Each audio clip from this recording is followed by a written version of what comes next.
they did experience more splatter on their seat. I'm an idiot. I didn't even mess with that. I'm a funny person because I'm stupid. So I've had the MT10 for just over a month now. This is a 2021 model MT10. And so I just thought I would go over and do a little bit of an update on some changes I've made since purchasing this bike. First thing that I actually changed on this was adding this touring windscreen that you see. I mean, I'm telling you, on the ride home after purchasing this, just being on the highway, I thought, yeah, I'm gonna have to get some kind of wind protection. Yes, I know it's a naked bike and oh, you missed the point, blah blah. I don't care, whatever. It's all about my comfort. This definitely improves the comfort. I will put a link to this windscreen down in the description, just in case you're interested in knowing which specific model this is. Yeah, I get that some people like to feel the wind, all that, but I mean, when you get on the highway with no wind protection, maybe it's just my old ass is too much of a pansy. I can't do it. Nope. The land of 10,000 nope. So that's been a huge improvement. I also installed frame sliders and rear axle sliders, which it's actually the ones that are like rear axle sliders slash spools, so I can do chain maintenance. I installed a fender eliminator kit. I actually made a video on that. Leading up to that, I had seen quite a few people comment in forums saying that, you know, they did experience more splatter on their seat after doing the fender, which is not as dirty as it sounds. I was a little skeptical just because I thought, that's way back there, it's not gonna make that big of a difference. And I said something to my midlife moto about it, and that jackass mocked me.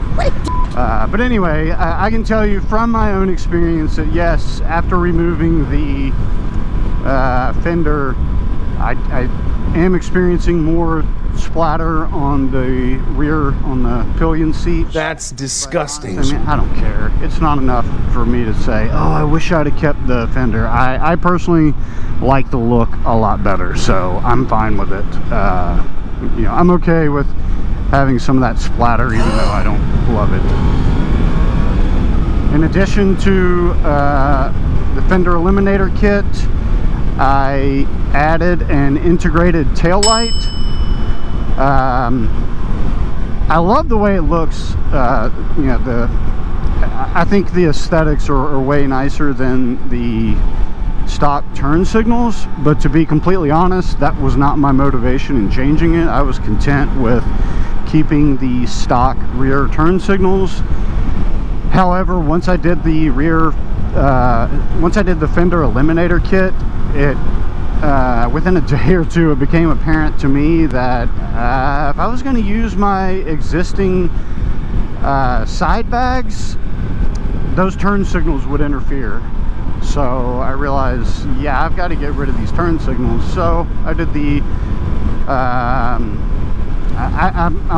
for some reason I'm completely blanking on the name of the integrated taillight that I bought and installed, but it was super easy installation. Also, I will include a link to that in the description if you're interested. It was, I mean, plug and play. That's what she said. I really like the way it turned out. It's programmable, but I'm an idiot. I didn't even mess with that. It works just fine how it comes from the manufacturer, so I was fine with just sticking with the stock setup without customizing anything with that integrated taillight. Lastly, the last change that I've made so far is I purchased the Yamaha comfort seat for this bike. Granted, there were plenty of other options. There were, you know, Corbin and what, you know, I'm blanking on all the different names. I say and a lot. Oh no. I apologize. But I know there are plenty of other options. I just can't think of the names right now. But I researched. There we go again with the... you have plenty of aftermarket seats. They're, you know, they tend to be more expensive options, and then you have, you know, various air pads and gel pads that you could use that are a cheaper option. But I wanted to go with a full-on seat. I didn't feel like I needed to spend $500 on a seat when I'm not going to be touring that much. So it's kind of doing a pros and cons, a trade-off of what's going to be the best bang for the buck. So I felt like the Yamaha comfort seat was the answer.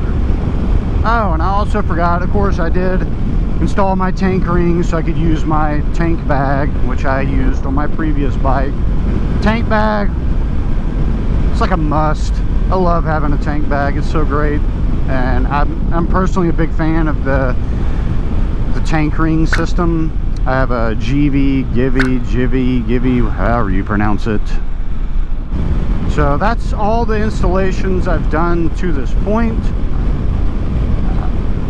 I've been working on a solution for my top case and the side bags. Since I just use universal fit side bags, I was trying to find an economical option for brackets. Pouring in my hand for a dime. And I think I found some that would work. And so I got those from Amazon.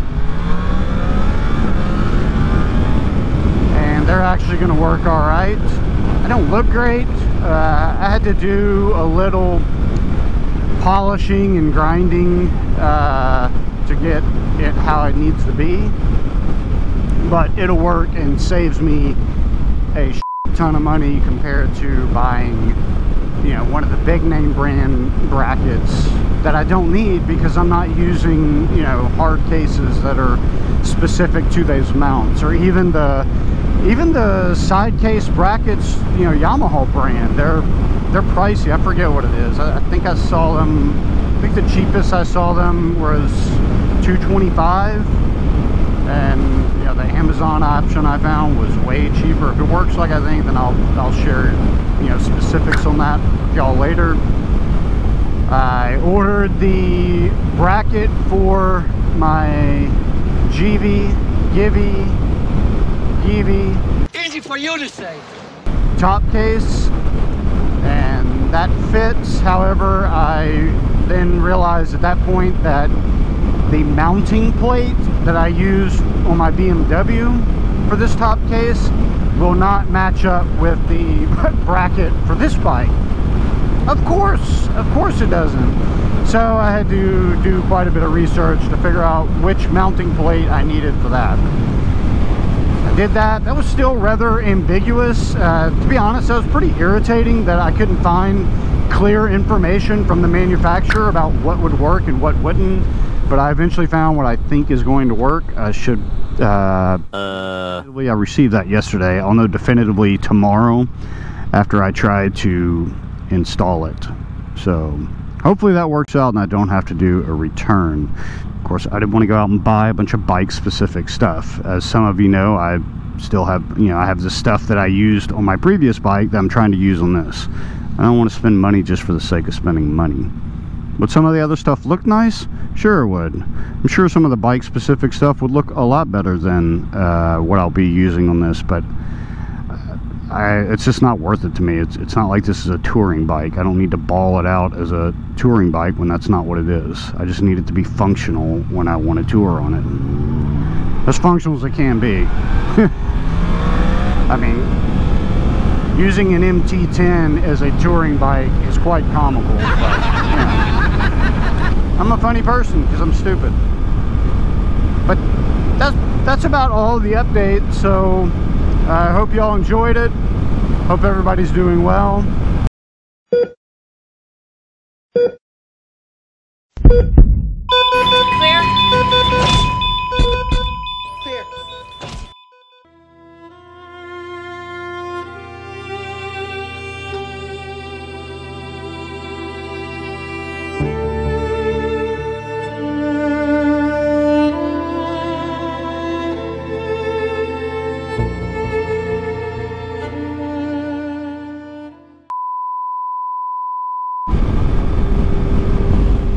forward to seeing all of you in the future.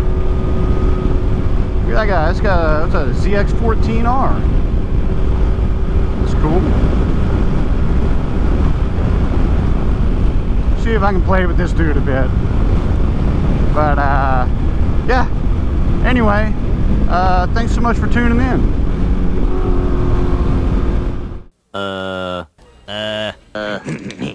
Oh no.